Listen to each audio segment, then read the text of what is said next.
With you talking about the different ways that you prepared for each event, what is your training looking like at the moment? Like, what sort of regime do you have? Is it a mix of strength and conditioning, a mix of cardio, or is it only braking that you're doing? Well, from the new year, I've decided to renew everything I do.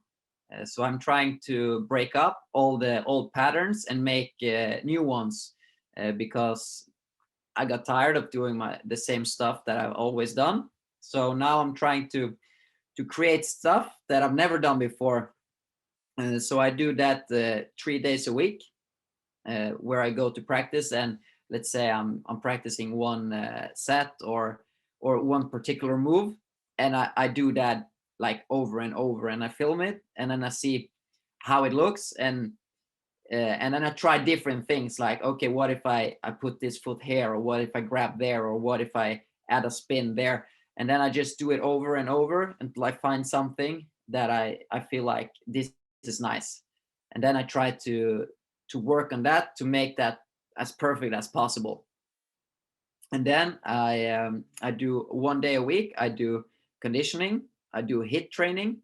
So I start with rowing 6,000 meters, and then I have like some five different exercises, not breaking but similar. Like one of them is six step, but just basic six step, and then another one could be like something for the abs, and then one of them could be like box jumps, and different every time. And then I do 40 seconds of work, 30 seconds off, times five, and then with 2 minutes break, and then I do it again, 2 minutes break, and then again.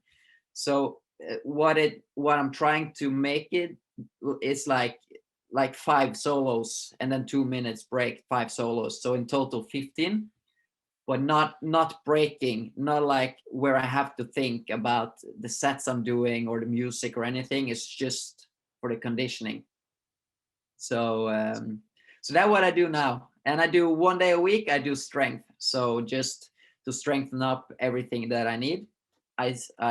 I've been struggling with my adductors a lot, so I spend that day to strengthen the adductors extra, and I also do it a little bit for every warm up. And then just the day after the strengthening the abductors, I don't do windmills and flares or stuff like that.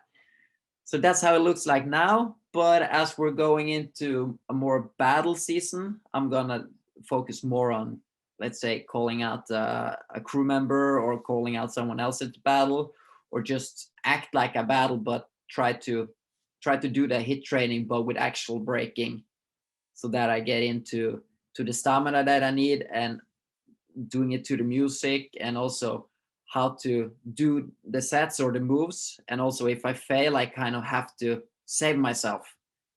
And we do a lot of shows and stuff in Norway, so I try to do that a lot there, putting in the new stuff. So, and there is an audience there, so falling is not an option. So if I fail at something, I have to save it somehow, just like it would be in a battle. Sounds like there's a lot of moving parts, and it's all prepared, I guess, all far in advance because for the amount of dancing that you're doing, not only with the training and the battling, but also with the shows as well, it's not like you can turn up to a session and just, I don't know, think on the spot what you want to do. I'm assuming that you have to really plan things out a lot. Yeah, I do plan what I'm gonna do, but then again, if I one day feel very creative or just feel like dancing and just freestyling, then I do that as well. So it's got to be a mix between those, but it's important to, when I go to practice, that I actually do some work that is important, that I don't just play around and waste the time and also energy.